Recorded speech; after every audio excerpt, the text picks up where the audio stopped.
Condition as to quality और fitness for the buyers purpose, for the buyers purpose नहीं होती है, seller को कोई ध्यान देने की जरूरत नहीं। There is no implied condition as to quality और fitness of the goods for the buyer's purpose. क्या गुड्स बायर के पर्पस से फिट बैठते हैं या नहीं? नहीं सर, ऐसी कोई इम्प्लाइड कंडीशन सेलर पे नहीं होती है। चलिए, लेकिन तीन चीज सिचुएशन मैच हो जाए तो फिर होती है। आइए पढ़ते हैं इसको। General rule is that buyer himself must ensure that the goods suits his purpose before he buys. If the goods are subsequently found unsuitable for his purpose, he cannot blame the seller and return them. Because why? Because of the doctrine of caveat emptor। ये भी याद है ना, because of the doctrine of caveat emptor.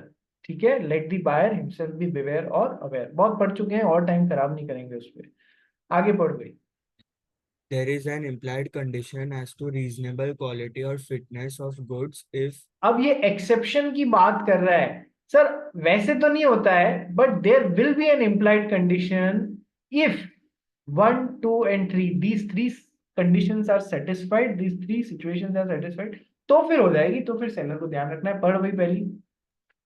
the particular purpose for which goods are required must have been disclosed by the buyer to the seller. The particular purpose for which the goods are required, कि sir मेरा purpose क्या है।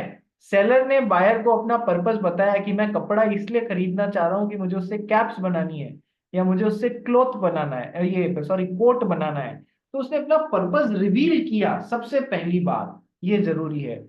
तो buyer ने seller को अपना purpose reveal किया, मुझे इस पर्पस के लिए। Second, The buyer must have relied upon the seller's skill or judgment of the seller to select the best goods. Sir seller ने उसका पर्पस सुन के उसको राय दी। ठीक है, अब बायर उस राय को मान भी सकता है, नहीं भी मान सकता है। यदि उसने बायर की राय को मान के, सॉरी सेलर की राय को मान के और कपड़ा खरीद लिया जो सेलर ने सजेस्ट किया था, ठीक है, ये सेकंड स्टेप है जो होना चाहिए। और third, The seller has ordinarily been dealing in those goods. Seller generally उन गुड्स में डील करता रहता है, यानी उसके बारे में उसको नॉलेज है। ऐसा नहीं है कि है ना, आप किसी शॉप पे गए, गांव में बैठे हुए हो, किसी शॉप पे गए, शॉप वाले ने बोला देखो गांव में कोई नहीं मंगाता, आपको चाहिए तो मैं मंगा के दे दूंगा, ऐसा ऐसा होना चाहिए, लेकिन मैं जनरली डील नहीं करता हूँ ऐसी चीजों में, मैं आपके लिए मंगा दूंगा। तो फिर अब ये तीसरा पॉइंट निगेट हो जाता है, ये फुलफिल नहीं होता है। क्या? The seller has ordinarily been dealing in those goods. नहीं, वो ऑर्डिनरी डील नहीं करता है, तो फिर अब आप उसको रेस्पॉन्सिबल नहीं बना सकते।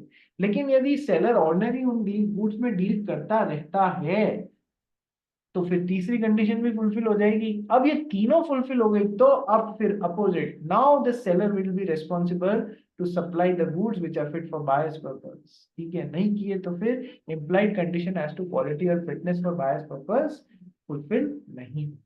बात समझ में आ गई? Yes sir. एग्जाम पे इस पे क्वेश्चन आते हैं कि आप भर भर के आते हैं। ठीक है, एग्जाम्पल पढ़ोगे।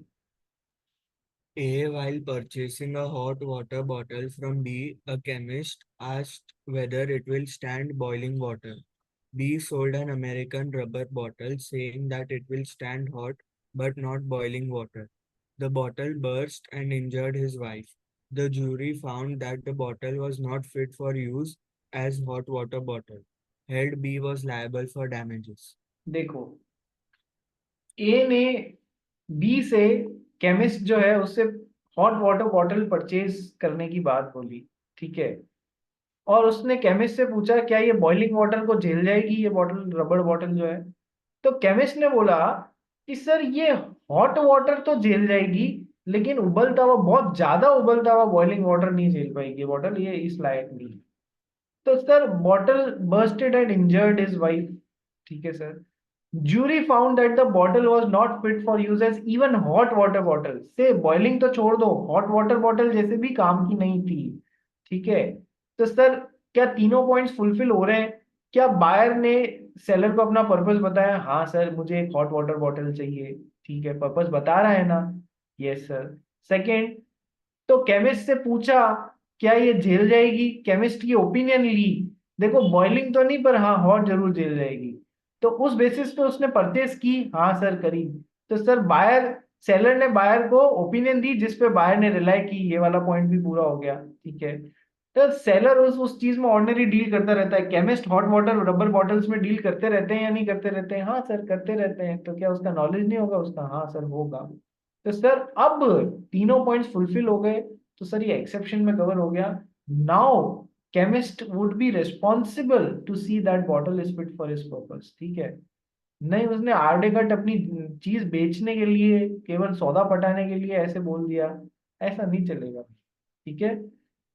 नेक्स्ट, तो सर अपन ने अब क्या पूरा कर लिया सर? इम्प्लाइड कंडीशंस पूरी कर ली। कल से हम क्या चालू करेंगे सर? इम्प्लाइड वारंटीज चालू करेंगे, ठीक है। इम्प्लाइड वारंटीज वैसी दिखेंगी आपको जैसी इम्प्लाइड कंडीशंस हैं, ठीक है। डिफरेंशिएशन का पॉइंट आ ही नहीं सकता क्योंकि है ही वैसी, तो क्या डिफरेंस करोगे कि सर ये इम्प्लाइड कंडीशन होगी या इम्प्लाइड वारंटी होगी, ठीक है। इसलिए ये कल अपन पढ़ेंगे। और डायरेक्ट क्वेश्चन ज्यादा आता है कि explain what are implied warranties under a contract of sale, ठीक है। तो आपको ये एक्सप्लेन करनी रहेंगी, चार ही हैं। फिर doctrine of caveat emptor and exceptions to doctrine of caveat emptor, इस पे भी क्वेश्चंस आते हैं। तो कल की तारीख में अपन कोशिश करेंगे इस चैप्टर को खत्म करके question bank second chapter number 2 के क्वेश्चन बैंक की तरफ बढ़ जाएं, ठीक है। तो एक तो होगी ये बात। अब दूसरा, करण फारिया बोलो क्या डाउट है?